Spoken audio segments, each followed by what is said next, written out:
What you doing, Bill? Oh, I am doing fish tanks and changing the water. I do this every Monday. This is about how much I take out. It kind of really depends. This front part, I usually go all the way down, get the detritus and stuff out. The back part I don't, because I don't want to disturb the bacteria bed. But the front part is basically, I guess it's kind of like a dead zone. That's why the gravel's not that deep. You don't want it too deep, otherwise it'll go into anaerobic, which that can cause problems.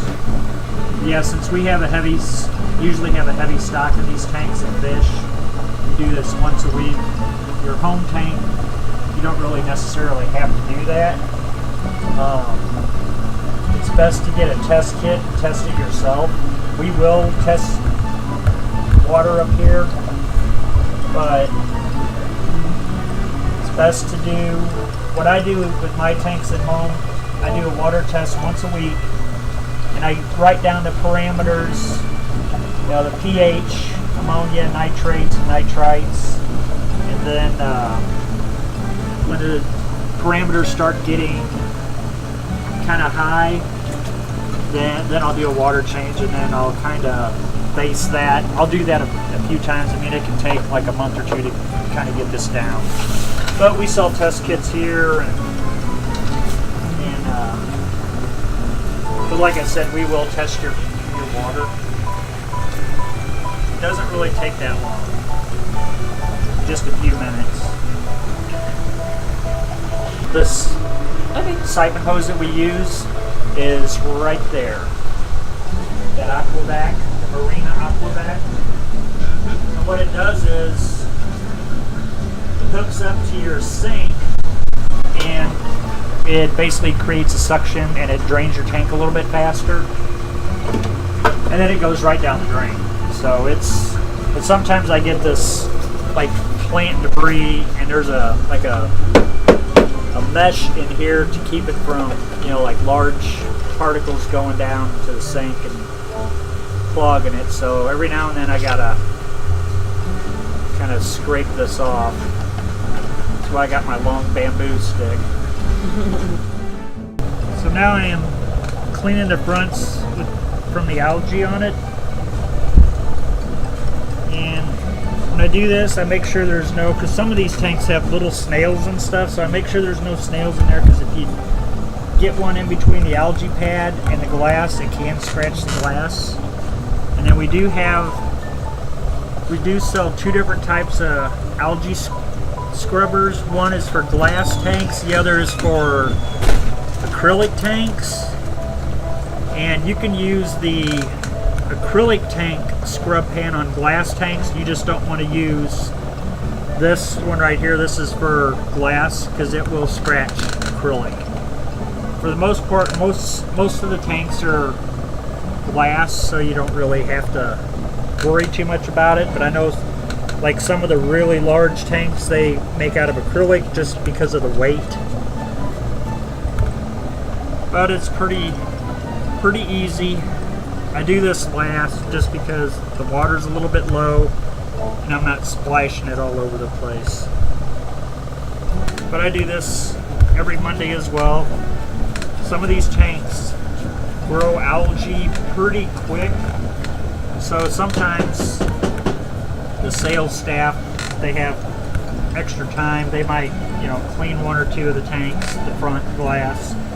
And we only clean the front glass. We let the algae and everything grow on the three other sides. It helps with, some fish that do eat algae, they have that to eat. And it kind of blocks the other fish's views. If you have an aggressive fish on one tank and peaceful fish on another, the aggressive fish might want to try to, get over there, because they don't have the concept of glass. So. But it's pretty simple. Just one of those aquarium maintenance things that is inevitable. What you got there? Prime. Getting ready to fill the tanks now. So we use Prime. It's amazing. And I'll dose each individual one. Now they're sealed on the front sides, but in the back there's spots where the water will travel through. So I just fill it on the right side. But I'll dose each one of these tanks, and each one's 25 gallons. So you just kind of dose accordingly. This takes care of chlorine, chloramine, ammonia, nitrates, and nitrite. So it's like an all-around. It's good for pretty much everything. Does it smell good? No, it kind of smells like fart. That's great.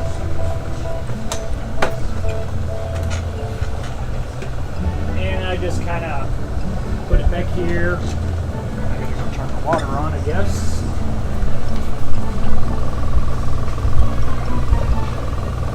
Like you can see on this one, I just put it back here, and it doesn't, when I turn it on, it doesn't blow, you know, all the gravel and fish and everything around.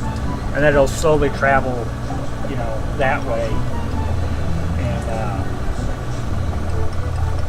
but yeah, it's an easy way to fill. And then you just get your water temperature according to, you don't want to shock the fish, so you kind of want pretty much the same water temperature of the tank as the water going into the tank. And then while those are filling, I clean the bettas. And we're really low on bettas right now, but we'll be getting more of those in. So we clean these a few times a week. These are obviously temporary only. You don't want to, if you get a betta, do not keep it in this. These are, yeah, these are just temporary. And that's a pretty crown tail there. They need like 5-gallon tank at least. Yeah, and there's all kinds of different information online. Some people say a gallon on up to 5 gallons. I prefer at least 3 to 5. A 5-gallon is perfectly, you know, better. And but yeah, you don't want to keep them in like a little bowl. You don't want to do that. Yeah, well, I do this with like any uneaten food or poop, and I kind of just slowly pour some of it out. Yeah, sometimes they will go straight into this. And then sometimes there'll be like a little bit of algae growth, and I'll just completely swap the cups and give them a new cup, and then I'll clean the cups and put them back for later use. So I just slowly fill it up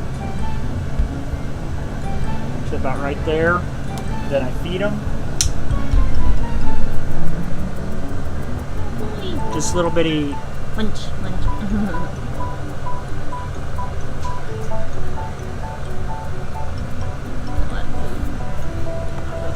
And then depending on the size of the betta, I'll usually put anywhere between 8 to 12 pellets in. And then I just put them back on the up here on the shelf. Cool.